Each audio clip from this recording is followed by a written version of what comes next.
भारत आसानी से पीओके की डिमांड कर सकता था। पाकिस्तान के साथ भारत को शांति समझौते करके कुछ भी हासिल नहीं हुआ और भारत सरकार को धीरे धीरे खबर होने लगी कि इतने सारे बांग्लादेशी भारत में घुस रहे हैं और तुर्की आज भारत के खिलाफ ही नजर आ रहा है। और इसमें से एक भी ऐसी कंडीशन नहीं है जिसका उल्लंघन पाकिस्तान ने उसके बाद नहीं किया। और एग्रीमेंट शुरू होता है 28 जून, ये पूरे 5 दिन चलता है। मात्र 13 दिन के अंदर पाकिस्तानी आर्मी को क्रश कर दिया गया। वही बांग्लादेश आज भारत को यहाँ दिखा रहा है। जब भी हम इस इमेज को देखते हैं तो भारतीय होने का बड़ा ही गर्व होता है। आप सब में से कई सारे लोग तो इस इमेज को पहचानते होंगे, लेकिन जो लोग नहीं पहचानते उनको मैं बता दूं, ये फोटो है 1971 की, जब पाकिस्तान आर्मी ने भारत के आर्मी को सरेंडर कर दिया था बांग्लादेश के अंदर। ये फोटो इतनी आइकॉनिक है, अगर आप कहीं पर भी इसे देखेंगे तो भारतीय होने का बड़ा गर्व होता है। पाकिस्तान आर्मी की सरेंडर के बाद ही शिमला एग्रीमेंट हुआ था। देखिए 1971 में जब पाकिस्तान आर्मी ने ईस्ट पाकिस्तान में बंगाली लोगों के ऊपर एट्रोसिटीज करना शुरू कर दिया था, अत्याचार करना शुरू कर दिया था, वहाँ के लीडर्स को चुन चुन कर मारा जा रहा था। जब ईस्ट पाकिस्तान में फ्रीडम के लिए मूवमेंट्स चलाए गए थे, उस समय ऑपरेशन सर्चलाइट करके पाकिस्तान ने एक ऑपरेशन चलाया, जिसके तहत जो भी ईस्ट पाकिस्तान में बंगाली लीडर्स हैं उनको एक एक कर ढूंढ कर वेस्ट पाकिस्तान भेजा जा रहा था, या तो फिर उन्हें मार दिया जा रहा था। ईस्ट पाकिस्तान में जो बंगाली लोगों के सबसे फेमस लीडर थे शेख मुजीबुर रहमान, उन्हें भी इसी ऑपरेशन के दौरान ईस्ट पाकिस्तान से वेस्ट पाकिस्तान ले जाया गया था। और बाकी जो भी सारे लोग थे उनके ऊपर बहुत सारा जुल्म किया जा रहा था। जो भी लीडर्स थे उन्हें मार दिया जा रहा था या तो फिर उन्हें गायब कर दिया जा रहा था। पाकिस्तान आर्मी की इन्हीं एट्रोसिटीज के कारण विदेशी लोग भारत के अंदर आ रहे थे और भारत सरकार को धीरे धीरे खबर होने लगी कि इतने सारे बांग्लादेशी भारत में घुस रहे हैं। तब जाकर भारत सरकार ने, उस समय की प्रधानमंत्री इंदिरा गांधी जी ने इसके खिलाफ कदम उठाने की कोशिश की। पाकिस्तान द्वारा 25 मार्च 1971 को ऑपरेशन सर्चलाइट चलाया गया, जिसके बाद बहुत सारे पाकिस्तानी लोग भारत में शरण लेने आ गए। उस समय भारत की प्रधानमंत्री इंदिरा गांधी जी ने कहा था कि भारत की सेना को इंटरवेन करना चाहिए और इस पाकिस्तान को लिबरेशन में मदद करनी चाहिए। उस समय के military chief field marshal Sam Manekshaw ने कहा था कि अभी ईस्ट पाकिस्तान के अंदर मानसून आने वाला है, और आप सभी जानते हैं कि ईस्ट पाकिस्तान जो कि आज का बांग्लादेश है, वहाँ पर कितना ज़्यादा मानसून होता है, काफ़ी ज़्यादा बारिश होती है। इसीलिए फील्ड मार्शल का कहना था कि मानसून खत्म हो जाने के बाद ईस्ट पाकिस्तान के अंदर भारत की आर्मी कुछ करेगी और बहुत ही आसानी से क्रश कर देगी पाकिस्तानी मिलिट्री को। और वही हुआ जो भारत के military chief field marshal Sam Manekshaw ने कहा था। मात्र 13 दिन के अंदर पाकिस्तानी आर्मी को क्रश कर दिया गया और ईस्ट पाकिस्तान को लिबरेट कर लिया गया और एक बांग्लादेश नाम का नया देश बनाया गया। 3 दिसंबर 1971 को भारत की आर्मी ईस्ट पाकिस्तान की तरफ कूच करती है और 16 दिसंबर 1971 को पाकिस्तान आर्मी के 93,000 सिपाही सरेंडर कर देते हैं भारत की आर्मी को और पाकिस्तान के 2 टुकड़े कर दिए जाते हैं। ईस्ट पाकिस्तान को एक अलग देश बांग्लादेश बनाया जाता था। लेकिन अफसोस की बात तो ये है कि भारत द्वारा ही आज़ाद किया गया बांग्लादेश, भारतीय सेना द्वारा बांग्लादेश का जो वजूद रखा गया है, वही बांग्लादेश आज भारत को ही आंख दिखा रहा है और भारत के टुकड़े करने की बात कर रहा है और जो हिंदू माइनॉरिटीज बांग्लादेश के अंदर है उनके ऊपर अत्याचार कर रहा है। 1971 की जंग के बाद भारत बहुत ही एडवांटेजियस सिचुएशन पे था, क्योंकि 93,000 सिपाही पाकिस्तान के सरेंडर कर चुके थे इंडियन आर्मी को और वो प्रिजनर्स ऑफ वॉर बन चुके थे भारत के, और भारत के भी कई सारे सिपाही पाकिस्तान के पास प्रिजनर्स ऑफ वॉर थे।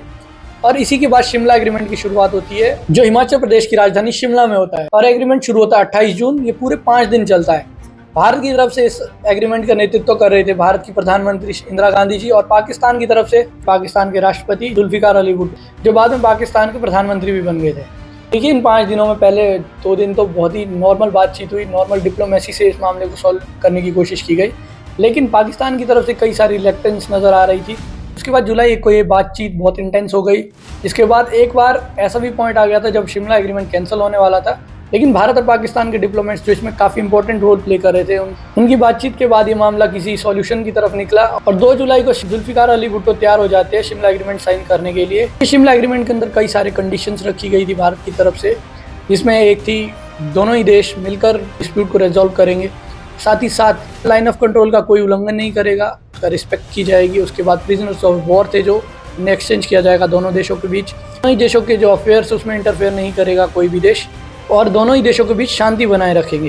यहाँ पर जितनी भी कंडीशन रखी गई थी, 2 जुलाई 1972 को जुल्फिकार अली भुट्टो ये ट्रीटी साइन कर चले जाते हैं पाकिस्तान, और इसमें से एक भी ऐसी कंडीशन नहीं है जिसका उल्लंघन पाकिस्तान ने उसके बाद नहीं किया। एक भी ऐसी कंडीशन नहीं है जिसका रिस्पेक्ट पाकिस्तान द्वारा किया गया हो। सबसे पहली कंडीशन को ही देख ली, जिसमें कहा गया था दोनों देश मिलकर डिस्प्यूट को सॉल्व करेंगे। उसके बाद भी पाकिस्तान टेररिज्म को प्रमोट करता रहा। उसके बाद सेकंड जो कंडीशन थी, लाइन ऑफ कंट्रोल का रिस्पेक्ट करेंगे।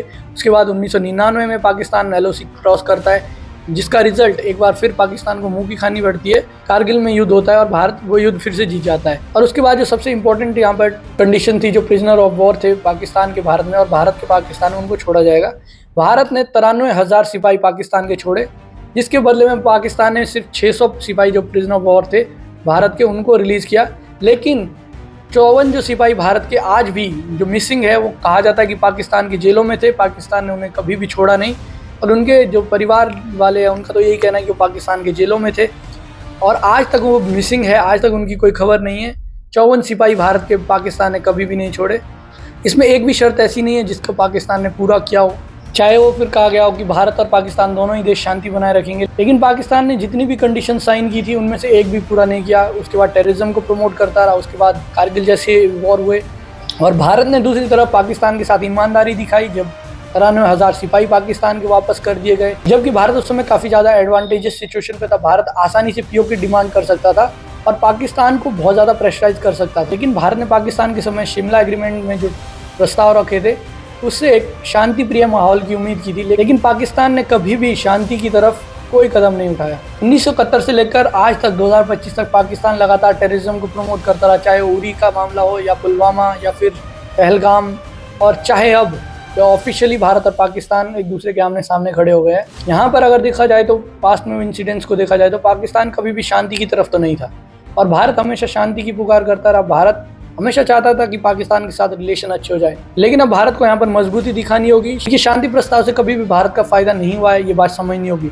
इस समय जिस प्रकार से भारत और पाकिस्तान आमने सामने है, भारत कई सारे मिसाइल्स दाग चुका है पाकिस्तान के अंदर और पाकिस्तान भी काफ़ी सारी कोशिश कर चुका है, लेकिन उसकी कोशिशें कोई भी कामयाब नहीं हुई। देखिए, भारत के शांति प्रिय स्वभाव का या फिर वसुदेव कुटुंबकम की जो एक बात करता है भारत, उसका हमेशा मिसयूज किया गया है। यहाँ पर तुर्की का एग्जाम्पल ही लिया जाए तो जब तुर्की के अंदर भूकंप आया था, सबसे पहली जो एड भारत की तरफ से भेजी गई थी और आज तुर्की पाकिस्तान की तरफ खड़ा नजर आ रहा है और भारत जिसने सबसे पहले तुर्की का साथ दिया था भूकंप के समय में, और तुर्की आज भारत के खिलाफ ही नजर आ रहा है। तो यहाँ पर वक्त आ गया है कि भारत को पाकिस्तान को कड़ा से कड़ा सबक सिखाना है और पाकिस्तान ऑक्युपाइड कश्मीर जो इलीगल रूप से पाकिस्तान ने कब्जाया हुआ है उसे वापस लेने का वक्त आ गया है और पाकिस्तान को एक ऐसा सबक सिखाने का वक्त आ गया है ताकि आने वाले समय में जिस प्रकार से पाकिस्तान टेररिज्म को सपोर्ट कर रहा है, जैसे पहलगाम में हुआ, आने वाले समय में पाकिस्तान ऐसा कुछ करने से पहले 100 बार सोचे। शिमला समझौता, ताशकंद समझौता, इन प्रकार के समझौतों से भारत को कुछ ना कुछ जरूर सीखना चाहिए कि पाकिस्तान कभी भी शांति की तरफ नहीं है और पाकिस्तान के साथ भारत को शांति समझौते करके कुछ भी हासिल नहीं हुआ है आज तक।